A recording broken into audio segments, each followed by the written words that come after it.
¿Qué tal? Saludos, bienvenidos a nuestro programa de tertulias. Hoy tenemos dos temas sobre la mesa, la ley del aborto y la ley de la eutanasia. Saludamos ya a nuestros invitados, Juan José Molina, diputado regional de Ciudadanos. ¿Qué tal? Muy bueno. Tenemos también con nosotros a César Gironella, asesor de comunicación. ¿Qué tal? Bienvenido. Hola Laura, buenas tardes. Y también nos acompaña Aida Peñalver, candidata por Vox a la Asamblea Regional y abogada. ¿Qué tal? Bienvenida. Hola, muy buenas tardes Laura, gracias por la invitación. Bueno, vamos a comenzar la tertulia con el siguiente titular. El Constitucional avala la ley del aborto y consagra el derecho de la mujer a decidir sin coerción. ¿Cómo valoráis esta decisión, Juan José? Bueno, yo creo que en este país el aborto es un derecho ya consumado y que no creo que nadie. Lo que sí que hay matices de nueva norma sobre el aborto, los cambios que se han hecho, en el que yo creo que desde luego pues hay algunas cosas con las que ni yo personalmente ni tampoco mi partido. Por ejemplo, en la cuestión de aborto a menores de 18 años, 17 años sin consentimiento paternal, ¿no? Padres. Me parece una en la vida de unas chiquillas que además están bajo la tutela de sus padres, pues que menos que se tenga en cuenta lo que quieran decir los padres. Es verdad que hay padres que se y harán que algunas de esas chiquillas tengan un hijo o no lo tengan haciendo algo mal o algo que va a repercutir mal en su vida. Pero también se pueden equivocar mucho esas chavalas que no tienen capacidad en ese momento y que no tienen el tiempo necesario ni la madurez necesaria para tomar una decisión tan importante. Por lo tanto, creo que, por ejemplo, ese aspecto y otros que comentaremos son pues bastante matizables y bastante discutibles. Lo cierto es que ahora cada vez empiezan a tener relaciones sexuales más pronto.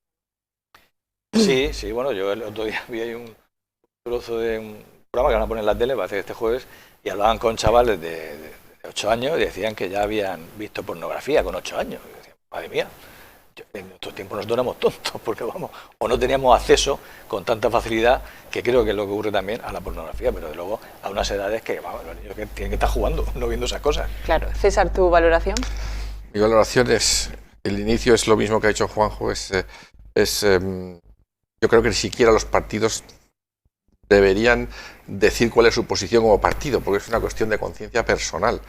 A partir de ahí, yo creo que, por supuesto, que una niña, joven, como lo quieras llamar, pueda decidir contra la voluntad de sus padres o tutores, a mí no me parece bien, pero insisto que es una cuestión personal. Ya, de hecho, se da como un hecho aceptado mayoritariamente que pueda abortar, cuando hay personas que niegan incluso la posibilidad de abortar. Por lo tanto, es una cuestión puramente de conciencia y yo creo que es un territorio, hay algunas cosas en las que los partidos deberían no opinar y decirle a sus militantes, obrad en conciencia, informaos de lo que dice todo el mundo y obrad en conciencia. No me creo capacitado para dar una sentencia al respecto. Aida. Pues bueno, nosotros aquí Vox sí que mantiene una postura muy firme respecto a la concepción y respecto al aborto, que es que defendemos la vida desde la concepción hasta la muerte natural. Y por lo tanto, pues esta última nota informativa que saca el Pleno del Tribunal Constitucional afirmando que la ley del aborto es constitucional y está amparada en la Constitución, pues nos parece totalmente un hecho pues histórico en el que pues la verdad que para nosotros nos apartamos totalmente de esto y efectivamente creemos que como saldrán a debate también ahora a lo largo de la tarde, pues efectivamente también se contrapone con la patria potestad de los padres, el hecho de que menores de edad no tengan que tener ni consentimiento ni información previa a sus padres. Igualmente, por si sale a colación esta tarde, bueno, se excede también el Tribunal Constitucional en las manifestaciones que hace, porque pone encima de la mesa un nuevo derecho que pone como constitucional, que es el de la autodeterminación, que constitucionalmente no existe. Entonces, nosotros pues nos apartamos totalmente de la postura mantenida en esta informativa que saca el Pleno del Tribunal Constitucional, pero sí, por un poco lo que han dicho en la mesa, sí que consideramos que los partidos políticos tienen que hablar y tienen que regular, porque el artículo 15 de la Constitución española propugna el derecho a la vida, y entonces es nuestro deber y es nuestra responsabilidad como partidos políticos y y como personas activas en la vida política el pronunciarnos sobre ello. Una ley del aborto que ha estado 13 años en un cajón de forma premeditada, Juan José. Bueno, ahora se ha reformado hace poco y yo llevo 8 años legislando, y una de las cosas que tiene que hacer un legislador es hacer leyes absolutamente neutras. No pueden estar ideologizadas o no deben estar tendentes hacia lo que le gusta al que legisla en ese momento. Entonces, en esta ley, por ejemplo, hay una cosa que es muy pintoresca. Por ejemplo, antes de la reforma había 3 días de reflexión. Esos 3 días han desaparecido. A mí me parece que poner 3 días de reflexión, pues tampoco es ninguna, o 2, o 1, porque es como digo, es una decisión muy importante. Entonces, ¿por qué los quitas? Porque piensas que en esos días a lo mejor esa persona va a decidir no abortar. Bueno, ¿y qué? Que quieren evitar que reciba. Y dice también, antes había una obligatoriedad de darle información de qué ayudas o qué digamos, recursos había para las personas que quieran seguir con su embarazo. Bueno, eso ahora mismo está absolutamente prohibido. No se puede decir a no ser que la gestante lo pida. Bueno, ¿por qué? ¿Por qué no quieres darle esa información? Porque a lo mejor con esa información decides que no aborta. Bueno, si es que la ley no está para conducir hacia el aborto, una ley de plazos de aborto no está para conducir a abortar a la fuerza, sino para permitir que lo hagan porque es un derecho.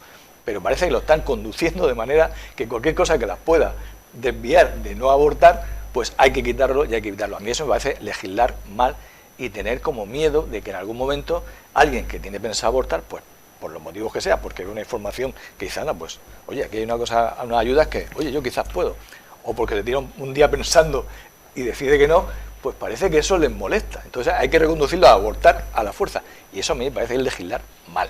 Fíjate que eso es como una misma cosa tiene 2 lecturas contrarias según quien la lea, porque se supone que hay una norma suprema que es defender al más débil. Parece eso obvio en cualquier legislación, y hay quien piensa que por defender al más débil le debes dejar que haga lo que quiera, siendo un menor, y que su voluntad está por encima de cualquier otra cosa, y eso es defender al menor. En cambio hay quien piensa que defender al menor es aconsejarle, enseñarle las salidas que tiene, enseñarle las cosas que puede tener para no abortar, y eso hay quien piensa que eso es defender al menor, y sin embargo son posturas absolutamente antagónicas.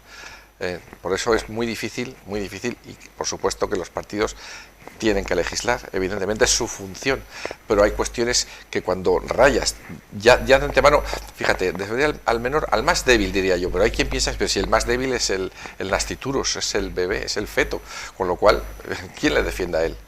Fíjate en qué terreno nos estamos metiendo. Sin embargo, al final hay que ponerle puertas al campo, hay que legislar, entonces, por eso es tan difícil y compromete este tema, sobre todo cuando se piensa como partido en bloque y no en conciencia, como defendía yo antes.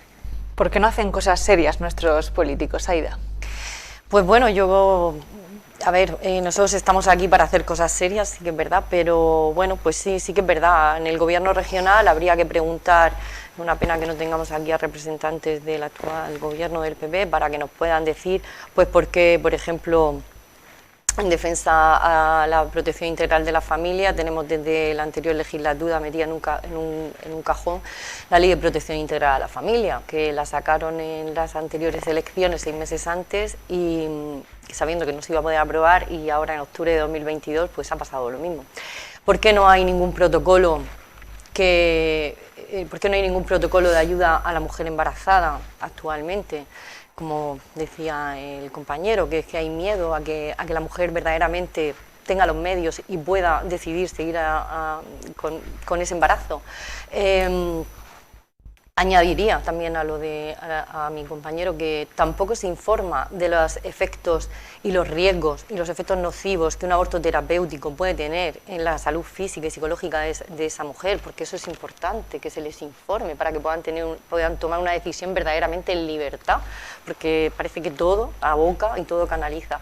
Creo que no, Laura, porque no hay voluntad política, porque se puede legislar y se puede. Nosotros queremos llegar al gobierno y queremos legislar en favor de la vida, pero creo que no hay voluntad política actual. Sí, pero bueno, vamos a ver. Yo estoy diciendo que es una ley tendenciosa porque tiende hacia un objetivo, que es que se aborte, pero tampoco se puede intentar legislar, como ha intentado tu partido, obligando a que una gestante que quiera abortar tenga que escuchar el latido del feto que lleva dentro. Eso me parece también... Pero no era obligatorio, yo creo. Bueno, yo creo que era... yo no sé si era obligatorio, pero... Lo que era obligatorio era preguntarle si quería escuchar eso, no obligarle a escuchar. A mí eso me parece excesivo. O sea, No.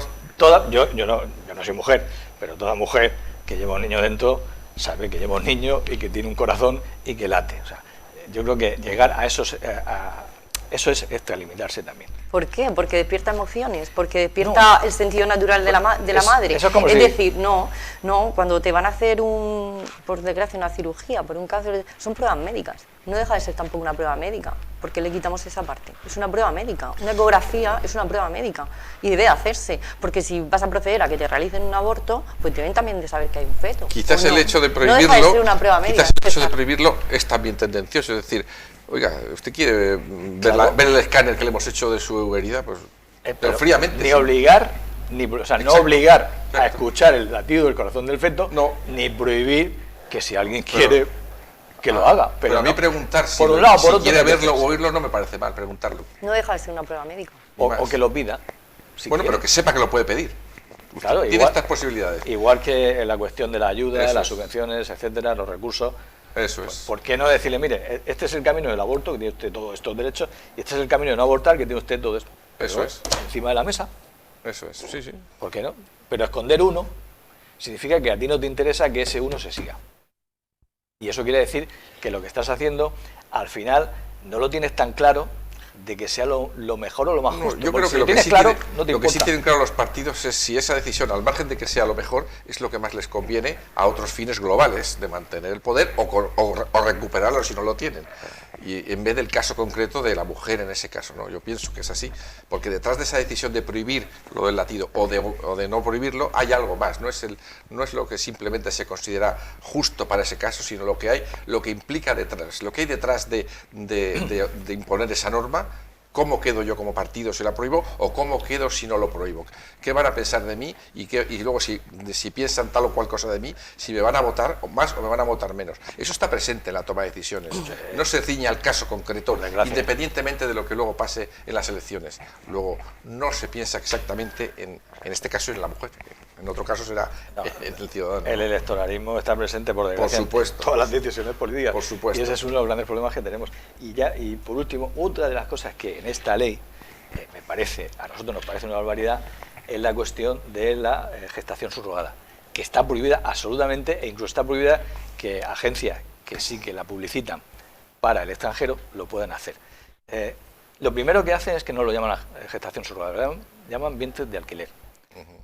Yo siempre, tengo un compañero que tiene una chiquilla por gestación subrogada y son muy felices. Yo siempre pongo el mismo ejemplo. No se puede discutir con alguien que directamente te dice que un aborto es un crimen. Ya no puedes hablar. ¿Es un? Es un crimen. Hay gente que dice no, un aborto es un crimen. Ya, ahí hemos terminado, pues si para ti es un crimen, ¿de qué vamos a discutir? ¿Cómo vamos a buscar matices? Lo mismo ocurre con la gente que dice que una gestación subrogada es violencia contra la mujer. También tiene que ver con la cultura, ¿no? Pues con la cultura y con la incoherencia, porque no se puede ir por el mundo diciendo es mi cuerpo, es mi decisión, por ejemplo, para abortar, y sin embargo es mi cuerpo, pero no es mi decisión para gestar. Y yo conozco casos de madres, de hermanas, de amigas que han gestado altruistamente para una amiga, para una hermana, para una hija, porque ellos no podían tenerlo. Y con un óvulo fecundado de su hija y del marido de la hija, han gestado para ellos. Y eso es un acto de amor y altruista. Y si eso existe, que existen, no se puede negar que esos casos se tienen que tener en cuenta. No se puede decir que todo es vientre de alquiler. Cuando un vientre se alquila es porque estás cobrando por alquilar. Un alquiler es porque recibes una rentabilidad de algo. Existe el altruismo y existe la generosidad en esas gestaciones. Y por lo tanto, eso de prohibirlas así, vamos, sin ningún tipo de paliativo, a nosotros de luego nos parece una barbaridad. Hay que dejar que la gente, de manera altruista y regulado, que para eso hay una ley hecha, lo pueda hacer si quiere. Lo que desde luego no tiene sentido es defender claramente el aborto como principio y negar la gestación subrogada.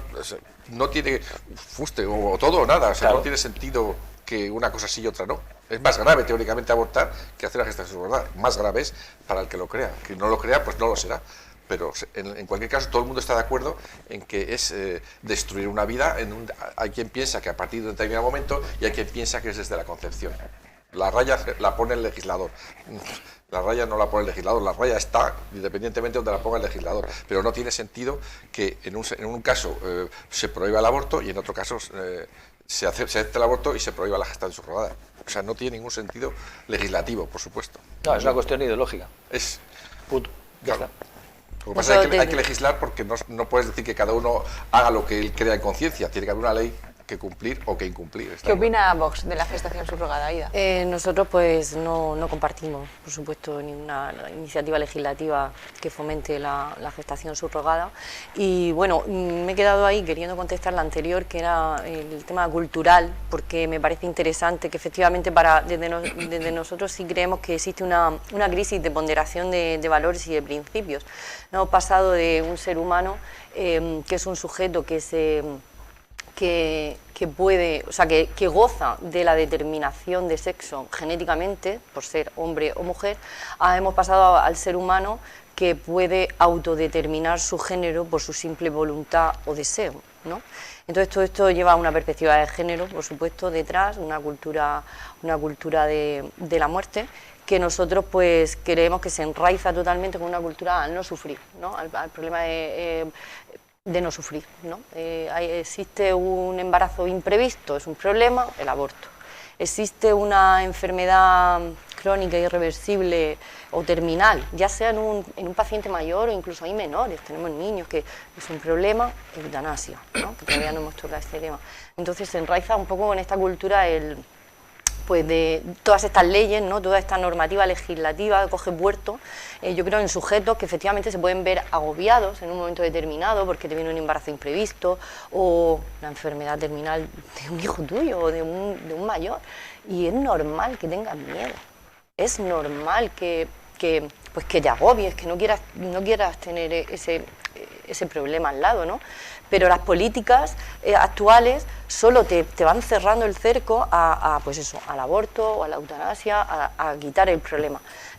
No existen políticas, que eso es lo que nosotros, Vox sí que quiere decir sí a la vida, porque quiere poner los medios para que, pues bueno, esa persona decida en libertad, volvemos a lo mismo, pueda tener los medios de poder continuar con ese embarazo. ¿Qué es lo que verdaderamente defiende Vox con esa afirmación sí a la vida?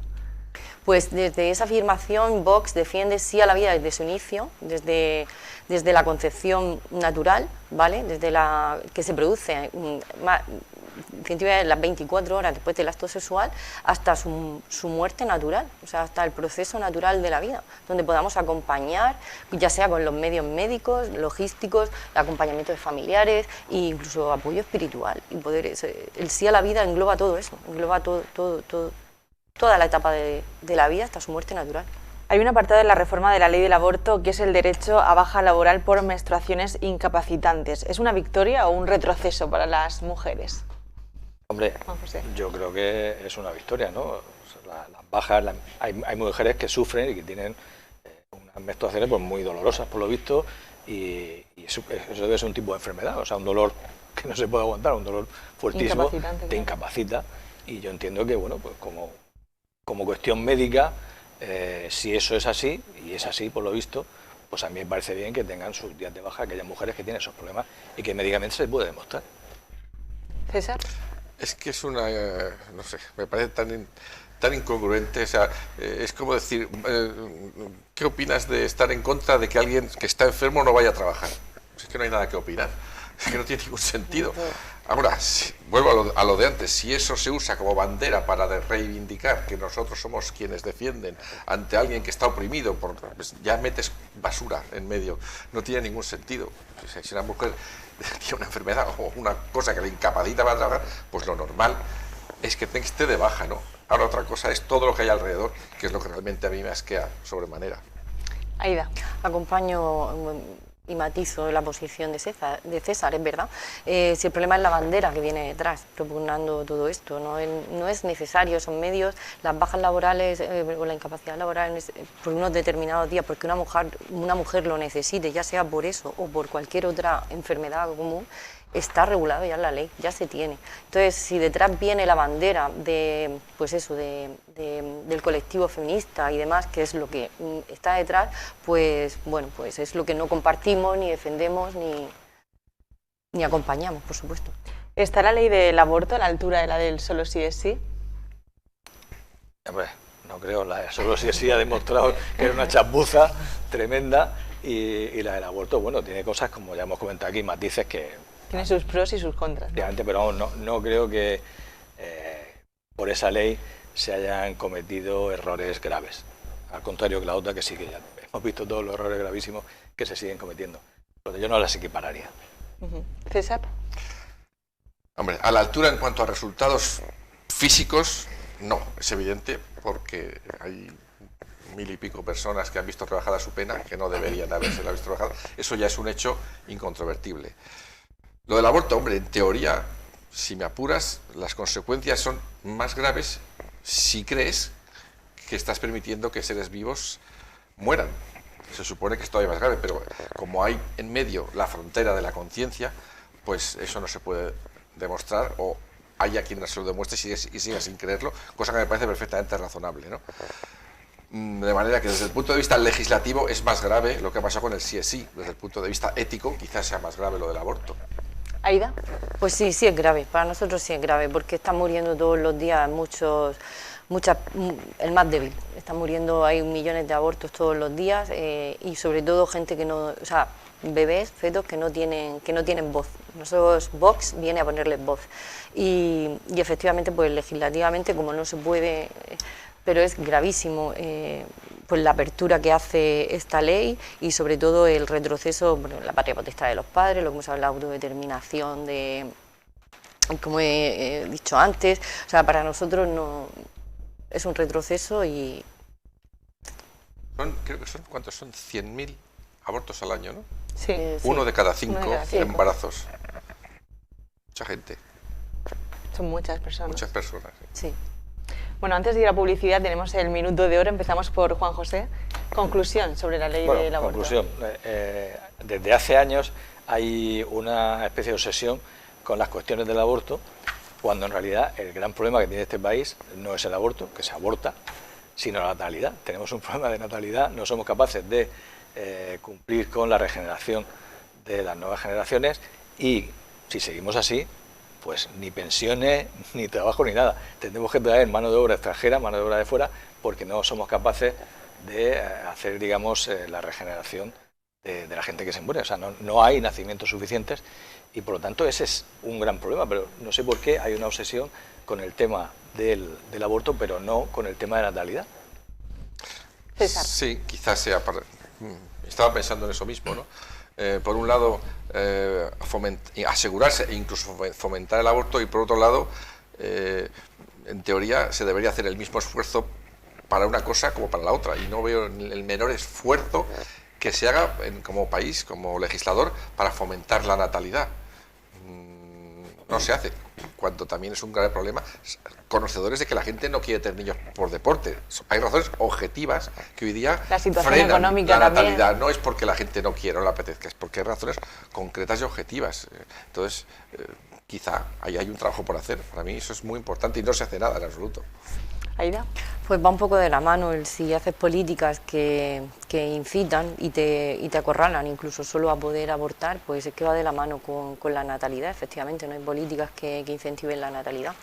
Pero bueno, nosotros desde Vox tenemos propuestas concretas, queremos cuando lleguemos al gobierno regional vamos a querer pues propugnar toda iniciativa legislativa que apoye a la mujer que pueda tener un embarazo imprevisto, que pueda decidir verdaderamente en libertad, que tenga todos los medios a su alcance y que se le informe verdaderamente también de los efectos nocivos que puede tener un aborto y poder dotar de protocolos de actuación como el latido fetal, acompañamiento psicológico o ayudas directas. Y quiero un poco, pues, como reflexión, decir también, lo decía nuestra eurodiputada Margarita de la Pisa, que nosotros defendemos que la mujer pueda decidir quedarse embarazada, puede planificarlo, es su derecho, es su cuerpo. O sea, lo que creemos que no tiene derecho, porque se contrapone con la vida del nasciturus, del no nacido, el que no tiene voz, del más débil, porque hay vídeos en los que cuando se produce el aborto, ese bebé se aparta, ese bebé sufre, el latido fetal se eleva. O sea, es que, pero no tiene voz para decirlo, es que ese bebé está sufriendo de verdad. Entonces nosotros queremos poner voz a ellos.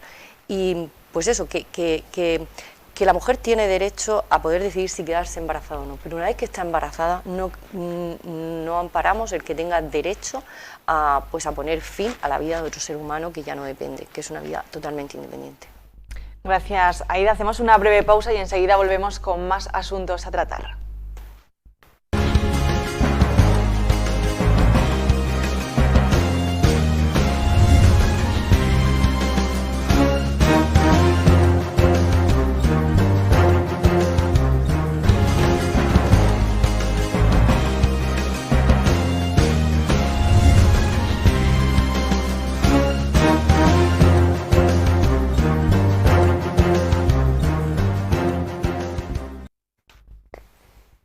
Bien, estamos de vuelta, hablamos de la ley de la eutanasia, está en vigor desde el año 2021. ¿Cómo se ha desarrollado desde que obtuvo luz verde en las Cortes españolas, Juan José?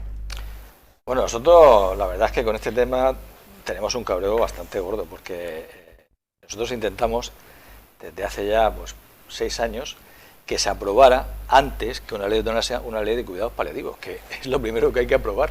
O sea, primero vamos a ayudar a aquellos que están en situación terminal para que ese final de su vida sea lo más cómodo posible a todos los niveles, a nivel sanitario, a nivel humano, a nivel psicológico, y que llegue al final pues de la forma más natural posible. Esa ley es lo primero que tenía que haberse aprobado. Y después, por supuesto, no estamos en contra de una ley de eutanasia. Nadie puede decirle a otra persona cuánto tiene que vivir si no se encuentra en condiciones, ni cuánto tiene que estar sufriendo, simplemente porque a ellos les parezca que eso de decidir quitarse de en medio, pues no está bien. O sea, sí que nos parece que tiene que haber una ley de eutanasia, pero antes de una ley de eutanasia tiene que haber una ley de cuidados paliativos nacional.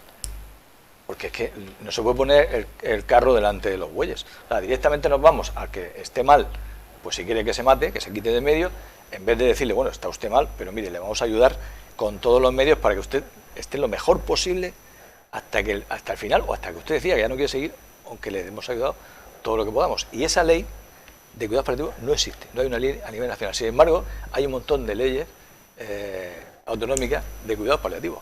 Como no lo hace el gobierno central, pues la está haciendo todo Dios, a su manera. César. Pues yo creo que se rige por el mismo patrón del tema que hemos hablado antes. En teoría, esa ley está pensada para ayudar al que sufre.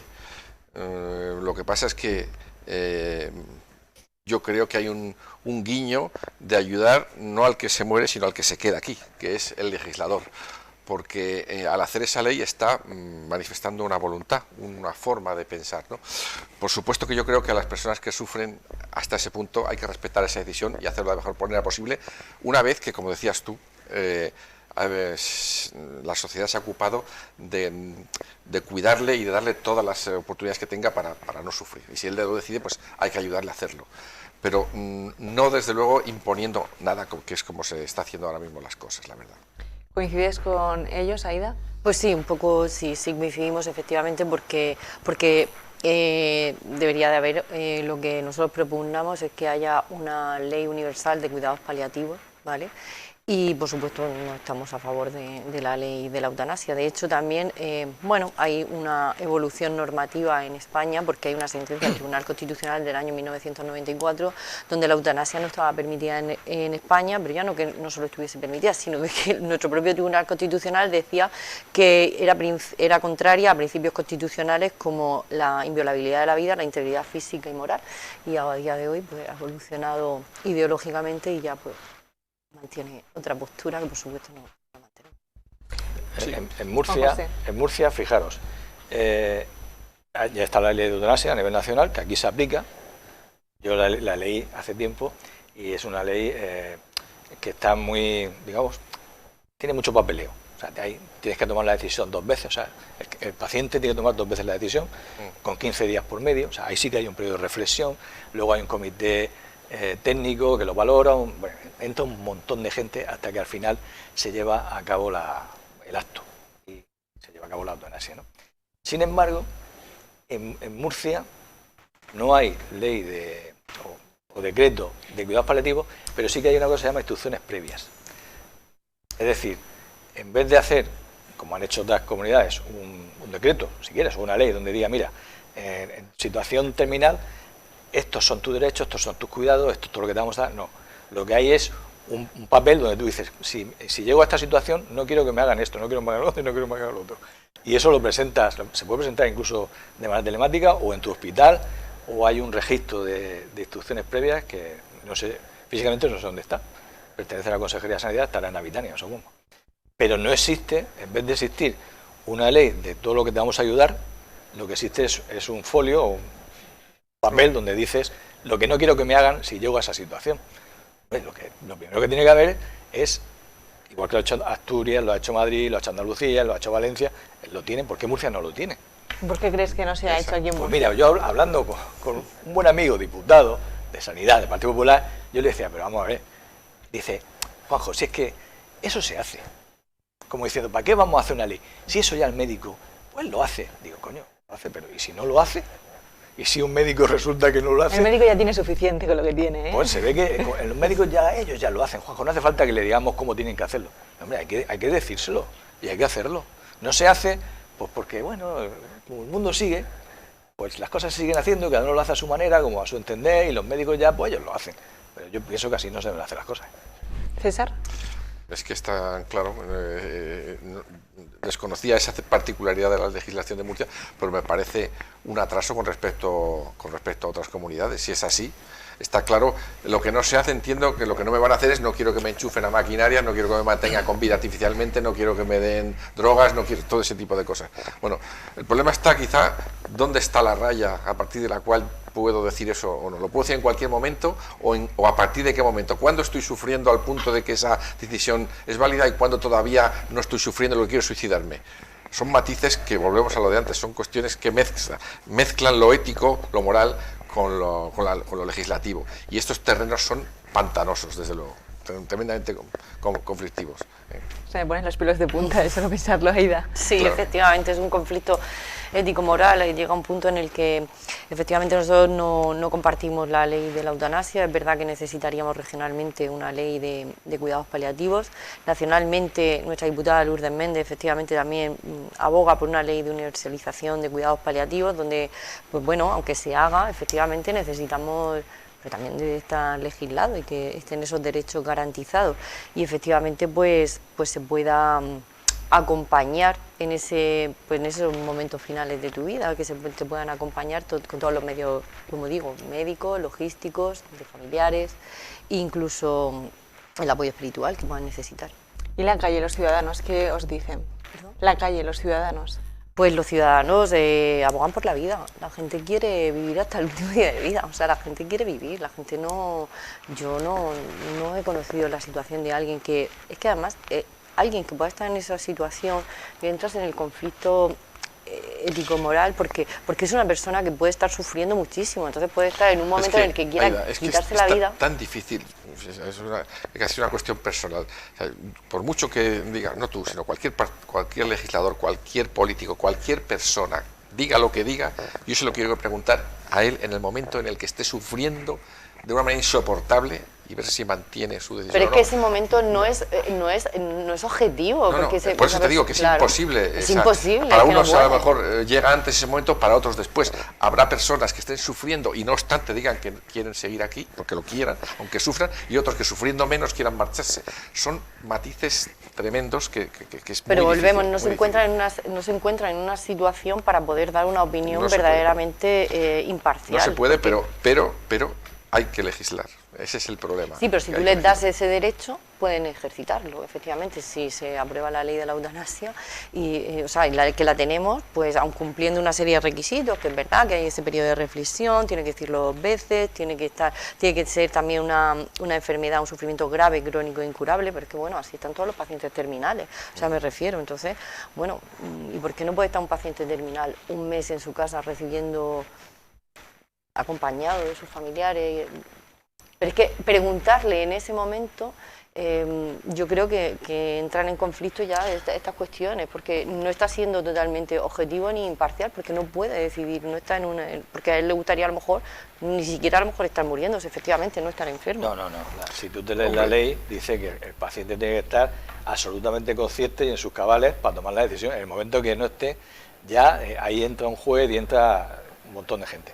Tiene que estar en perfectas condiciones para tomar la decisión, y entonces cuando se dice, vale, este señor o esta señora sabe lo que quiere, no está mal, ni está con la medicación, o sea, que no es que la tome alguien que no sepa lo que... Vale, y si toma la decisión y luego dice, oye, que me he equivocado. Sí, puede, hasta, por ejemplo, hasta el minuto antes de que te pongan la inyección, puede decir, ¿qué? Pero si tú haces ese derecho... No quiero. Ya entra un momento en el que, y si está delirando por la medicación, o sea, no sé, el ejercitar ese, o sea, el poder dar ese derecho. Las decisiones se tienen que tomar, y por eso dan 15 días por medio, en fin, tienes todo un proceso. Se tienen que tomar todas, se tienen que tomar en perfecto estado de conciencia.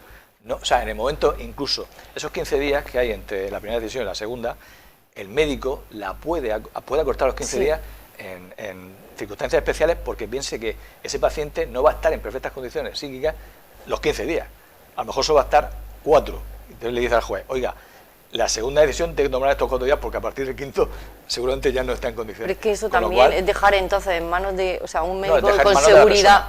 No, en 5 días. Entonces ya sabe el médico con seguridad que a partir de los 5 días tú ya no vas a tener conciencia y no vas... Intuye, como médico... Y si la sigue teniendo y pide por favor que no quiere que...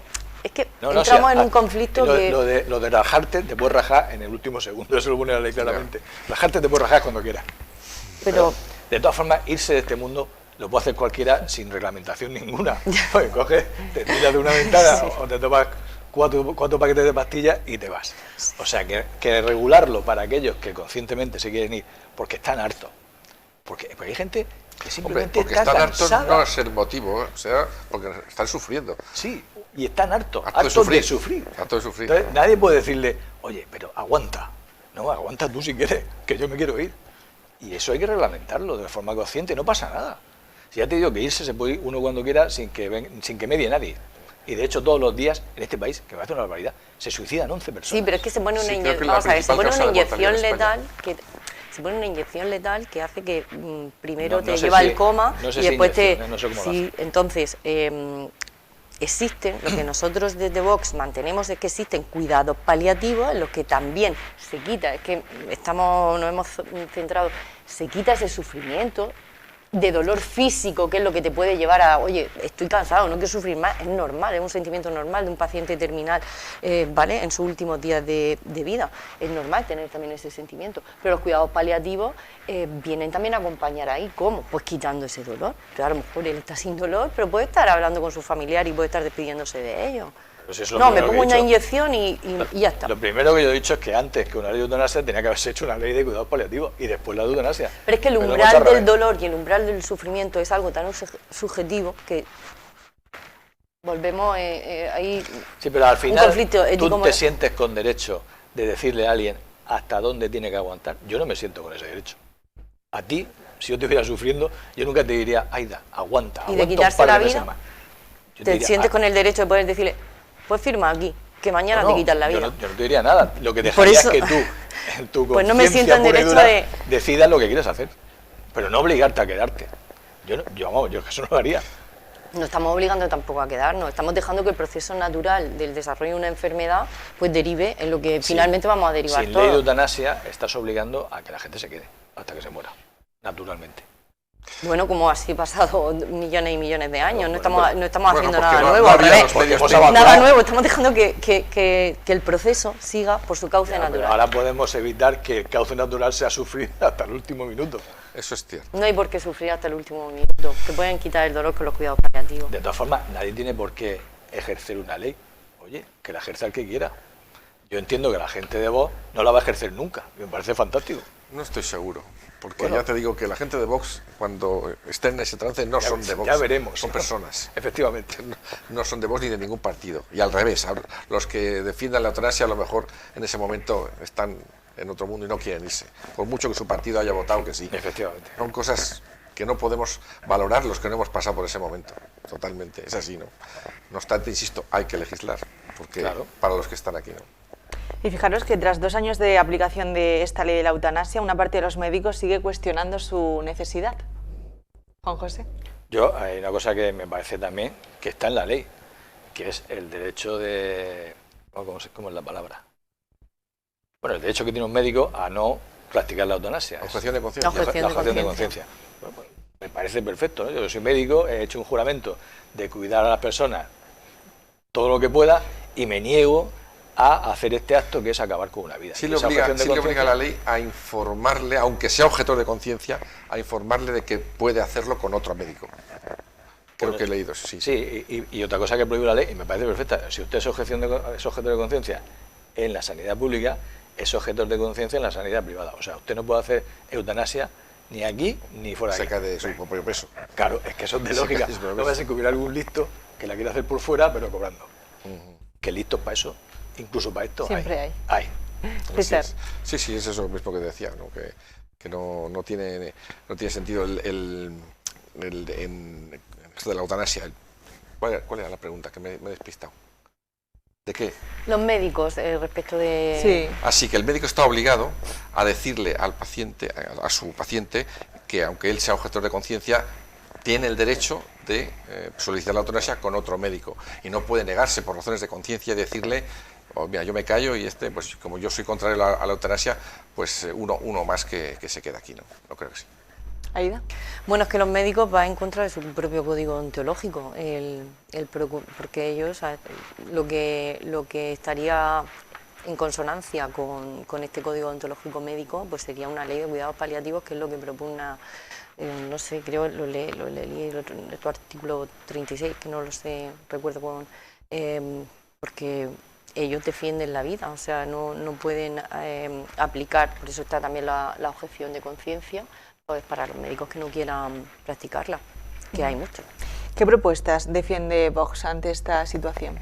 Bueno, lo he dicho en varias ocasiones, pero de una manera más, la ley de universalización de los cuidados paliativos. A nivel nacional, nuestra diputada Lourdes Méndez lo defendió hace poco, bueno, diciendo unos matices, queremos una ley de universalización de cuidados paliativos bajo los principios de accesibilidad, tanto en hospital como en domicilio, de disponibilidad y de respeto, por supuesto, al código deontológico médico.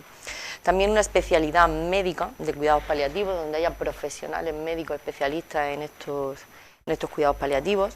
Incluso que se introduzca en los planes de estudio el estudio de los cuidados paliativos, en concreto también en los grados de enfermería y de psicología. También se busca pues, que estos cuidados paliativos sean dados de una manera integral, que haya acompañamiento, como he dicho, de familiares, derecho a la intimidad personal y sostenimiento espiritual. Incluso en el programa se mantiene el poder intentar dar estos cuidados paliativos por medio también de las ayudas a la dependencia. Es esto desde Vox un poco lo que mantenemos. Bueno, tenemos muchísimas preguntas, pero al final los tiempos son los que son. Nos quedan 4 minutos, vamos con el minuto de oro. Conclusión, Juan José. Bueno, pues primero lo que hay que hacer es una ley nacional de cuidados paliativos, eso es indudable, que la mayoría de las personas, antes que llegar al acto final de una eutanasia, preferimos pues acabar lo más cómodo y lo más apacible posible junto a los nuestros, y con esos cuidados paliativos seguramente yo creo que el 99% de las personas podríamos llegar a un final en un momento en el que estemos pues terminales por algún tipo de enfermedad. Y por último, a mí no me parece mal que haya una ley de eutanasia como ese final ya de, bueno, por los motivos que sean, o porque los cuidados paliativos no son suficientes, o porque sencillamente esa persona ha decidido que ya no quiere seguir más, pues tiene su derecho en un momento dado a poner fin a su vida de una manera pues bien hecha, de una manera controlada, con médicos, con los suyos al lado, en fin, una cosa bien hecha, y eso hay que regularlo y es un derecho que yo entiendo que nadie le puede quitar a otra persona. César. A mí me gustaría que esto se rigiera por el principio de la empatía, es decir, darle al otro aquello que quieras para ti mismo como legislador. Entonces, si yo me pongo en esa situación y me imagino qué querría yo en esa situación de mi vida, pues yo querría hacer lo que en ese momento quisiera, fuera esto lo que fuere. Eso es lo que quisiera. Por lo tanto, pediría al legislador que me permitiera eso. Eso tiene que ser hacer una legislación adecuada a cualquier situación. Y sobre todo, añado además, que cuando el legislador toque estos temas, no piense en el rebote, que es lo que hablábamos antes cuando hablábamos del aborto, sino que independientemente de lo que yo legisle en el tema de la eutanasia, si estoy pensando, además de en el que se va a marchar y que no sufra, qué va a pasar con mi partido si aprueba o no tal o esta ley. Pienso que eso puede condicionar las decisiones que tome al legislar sobre la eutanasia, pensar en el partido que legisla y no en la persona que está enferma.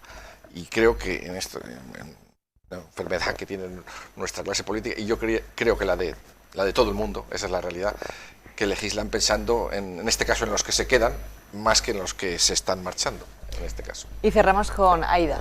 Bueno, pues cerramos con sí a la vida.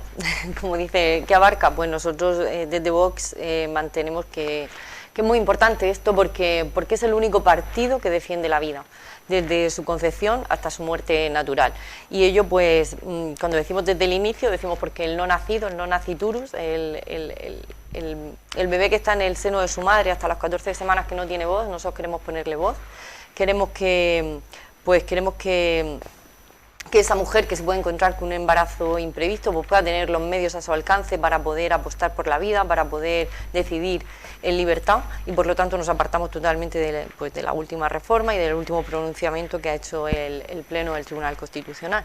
Y también hasta su final, porque efectivamente queremos acompañar a nuestros mayores o incluso menores que por desgracia pues puedan tener una enfermedad terminal. Queremos acompañarlos y queremos darle pues la dignidad de poder morir con una muerte pues, natural, acompañada efectivamente con una ley universal de cuidados paliativos, donde se le pueda acompañar en todas las necesidades que pueda tener, tanto espirituales como médicas. Bueno, pues dicho queda, nos quedamos sin tiempo. Juan José Molina, diputado regional de Ciudadanos, un placer como siempre, gracias por atendernos. También tenemos a César Gironella, asesor de comunicación, un placer, gracias como siempre. Por invitarme. Y Aida Peñalver, candidata por Vox a la Asamblea Regional y abogada, ha sido un placer, gracias. Igualmente, Laura. Y gracias también a ustedes por estar ahí, hasta mañana.